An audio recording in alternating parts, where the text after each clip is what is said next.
Praise the Lord. मैं pastor Sarvjeet Singh आपका स्वागत करता हूं प्रोफेटिक मूवमेंट चैनल में। अजीजों, आज मैं आपको बताना चाहता हूं कि आपके शब्द आपको बनाने और गिराने की क्षमता रखते हैं।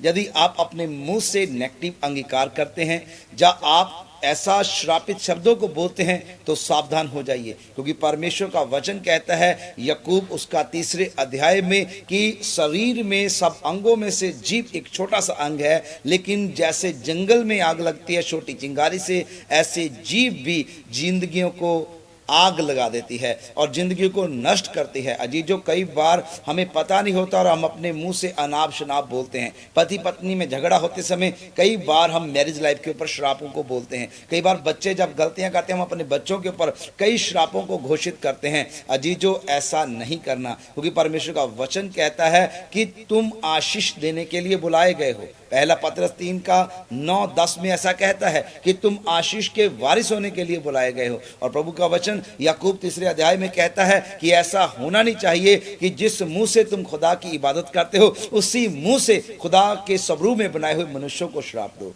अजीजों, परमेश्वर का वचन हमें सिखाता है कि एक नल से मीठा और खारा पानी नहीं निकलना चाहिए। उसमें जा तो मीठा होना चाहिए या खारा होना चाहिए। परमेश्वर का वचन कहता है मैंने जीवन और मृत्यु दोनों तुम्हारे आगे रखे हैं, मैंने श्राप और आशीष दोनों तुम्हारे आगे रखी है। अजीजों, जब आप मसीह में आ जाते हैं फिर आपके शब्द मामूली नहीं रहते, आपके शब्द जो है सुप्रीम पावर के शब्द बन जाते हैं। जब आप बोलते हैं तो परमेश्वर उसे नोट करता है। हालेलुया। क्योंकि हम वचन में जैसे पढ़ते हैं पहला पतरस 3 अध्याय में कि यदि कोई जीवन की इच्छा रखता है तो अपने मुंह को वश में करना जाने।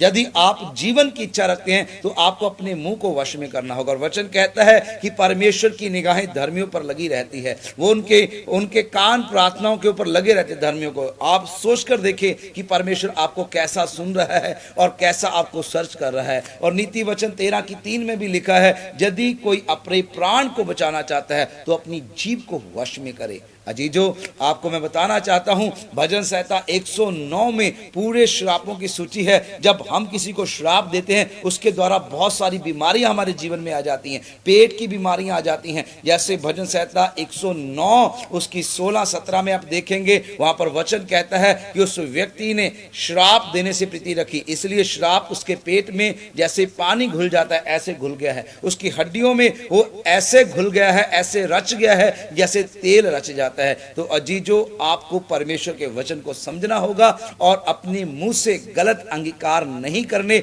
आज से आपने तौबा करनी है। जितने भी आपने गलत अंगीकार किए, श्रापित शब्द बोले, उन तमाम शब्दों को आपने कैंसिल करना है यीशु के लहू से और आशीष देनी है, क्योंकि आप आशीष के वारिस होने के लिए बुलाए गए हैं। Praise the Lord.